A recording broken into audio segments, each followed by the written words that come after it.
Now let's remember that the Ottomans were relatively impartial in their use of violence against the Ghassanids and all the other communities as well, to the point that between 1914 and 1918, during World War I, half of the population of Lebanon, of Mount Lebanon, died in hunger. Half of the population of Lebanon, 200,000 Lebanese, starved to death because the Ottomans used that process in order to rule over them. Now, the excuses that they have given historically is because they had to do this to provide food for the Ottoman armies that were protecting them against the British and against the French imperialists who were coming here to invade. But in reality, that was not the reason. There was a pressure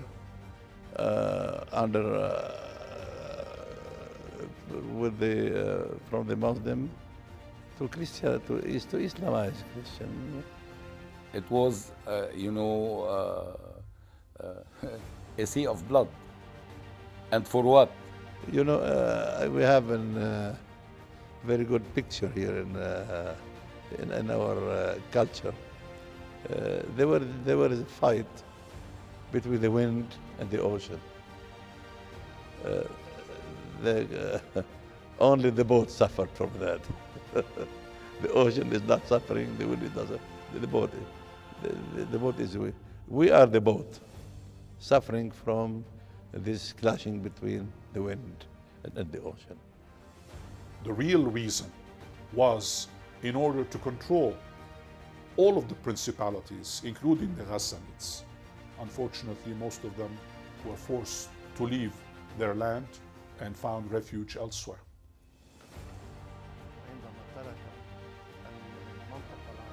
According to the books of Jeji Zayden,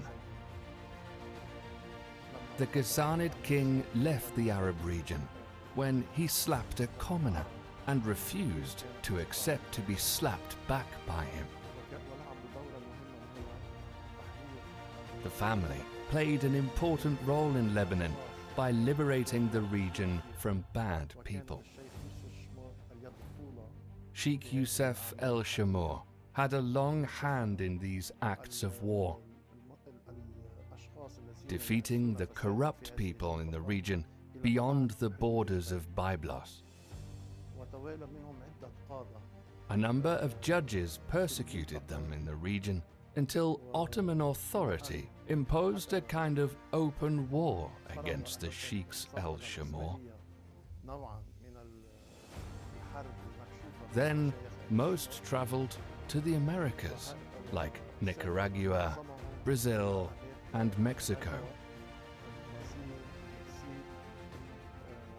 One of the most important family members is the former president of Nicaragua, who's my father's cousin, Violeta Chamorro, and her husband, Pedro Chamorro, who is considered one of the most important judges in Nicaragua. Brazil has several family members, especially in Sao Paulo. As for Lebanon, the last of the famous person from the family El Chemor, especially the political field and public affairs, was my uncle, Sheikh Antonius El Chemor. And now, after him, his son, Sheikh Kali El Chemor, who entered the political field during the days of the Prime Minister Hariri, and he's still following his political activities.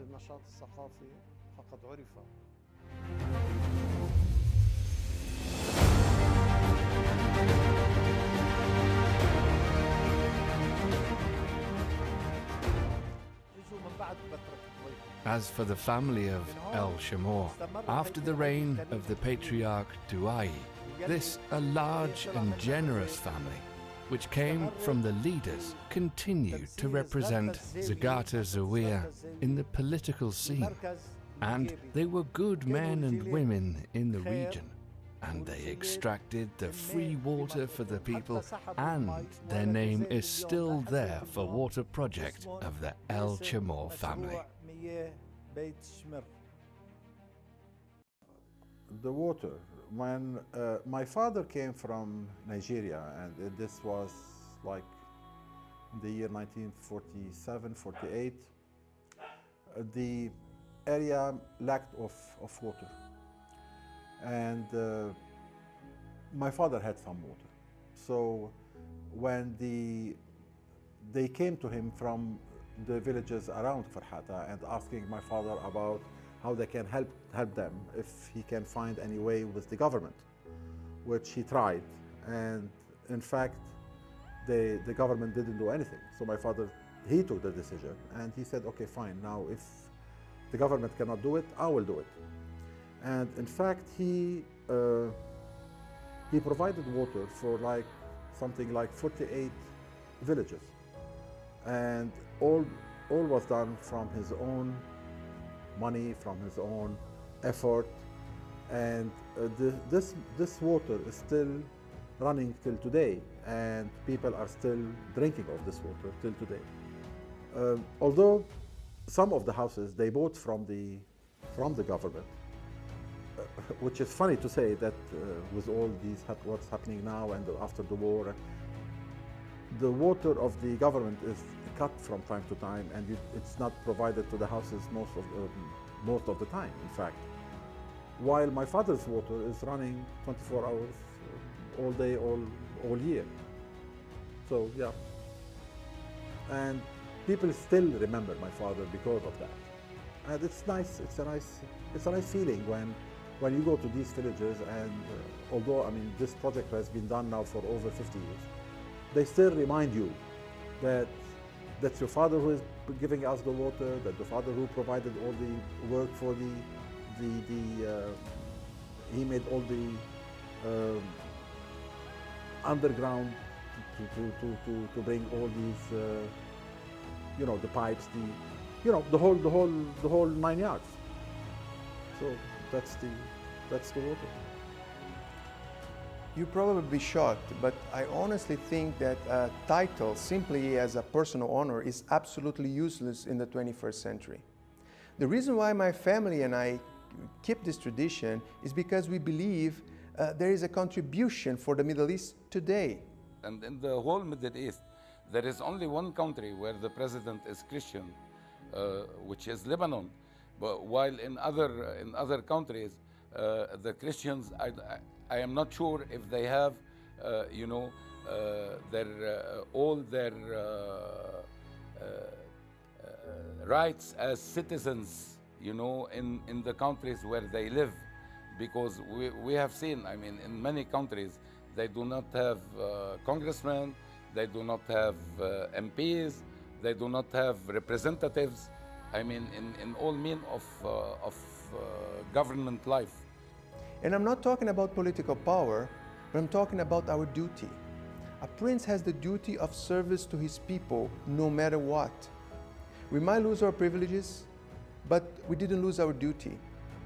Look the history of my late cousin who lived in this palace. He felt that he had the obligation of helping his people, even no longer being in power. He could just have enjoyed his money, but no, he was committed to his position, to his duty of service to his people. At the end of his days, he had to do some dialysis like 2 to 3 times a week. And when he knew that, in those days, the machines, you had like 1 or 2 machines in the big hospitals only. So he bought his own machine. And one day he was going to the American university to make his own dialysis. When a lady came to him, of course he didn't know her. And she came to him and she was begging for help because she had an 18-year-old son who needed dialysis, and the hospital, they wouldn't take him because she had no money to pay. So my father's reaction was, okay, fine, so put him on my machine. And he called the director of the hospital and said, okay, fine, this is my machine. He doesn't have to pay for it. So put him on it. And when you finish, you call me. So in fact, after this young gentleman finished his dialysis, my father went to his own, and The first thing that he did after he finished, that he went up to the to Baghdad, which is the presidential palace, and the president of the republic in those days, it was Sami Bek Frangi, and he was a close friend of me. And my father told him the story, and he said, look, I mean, I would like to help. Now you are a president, and it's nicer if you can do it. Otherwise, you are going to force me to do it. And you have the Ministry of Health should take care of this problem. And dialysis should be done free in the hospitals. And he promised him that. And in fact, the second day he called him and he said, all right, we gave all the instructions and all the hospitals will have dialysis machines and it will be done free for the whole Lebanese. And it's rewarding. I mean, when you hear that your father could help in doing things like this, it's rewarding. The Roman Emperor Marcus Aurelius may be considered one of the greatest rulers of all times, and he hired a servant to the sole task of walking behind him as he received the accolades from the citizenry. Even when the emperor was praised, the servant had been instructed to whisper in his ear, "You're just a man." Even being the most powerful man on the planet, in his time, he was known as a kind and unpretentious person. This is the real kind of royal, the real kind of noble. As for cultural activity, my late brother, Sheikh Nassif El Chemor, tended to collect ancient books, newspapers, and manuscripts since the 1960s. His house was a library in every sense of the word. Many intellectuals, such as Dr. Mohammed Qasim and Mr. Antoine Al-Kawal, the poet, writer, and artist Mr. Mohsen Yamin, and so many different intellectuals. Even the former captain of the Bar Association, René Gantous, almost continuously frequented the Sheikh Nassif's office. He had a passion for helping all college students. Even the doctors in the Lebanese, Jesuit, and American universities were sending their students to Sheikh Nassif to help them provide the necessary raw materials for their lectures. At the same time, they took the books from him without returning them. There are about 3,000 books or more, no longer to Sheikh Nassif's library, which are very valuable. He was a unique phenomenon in the sum of vigor, generosity, and culture. The love of giving without any compensation, and the political ideology of tranquility. It was known that he loved a certain political figure in the region. It was Minister Frangi. He had a weakness towards him. Even though I tender to a different political position. But I found that he was right to many things with his political and distinct political, and even his great consideration about all problems. He had no grudges on anyone, and even those who hated him, he reciprocated them with forgiveness and indulgence.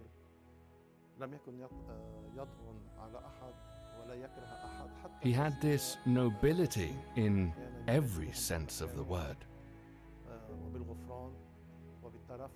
He was very interested in collecting many things about the family from the Sheikhs El Chemor.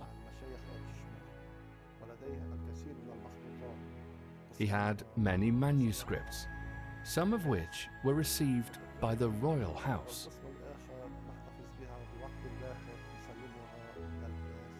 There are also many ancient manuscripts that are related to the dispute between the families of the Sheikhs El Chemor and the Sheikhs al-Dahir,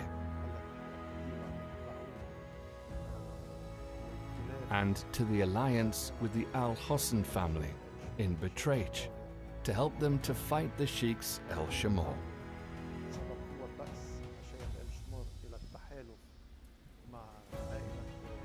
This is all what I can say about Sheikh Nassif and the family el-Chemor in Lebanon.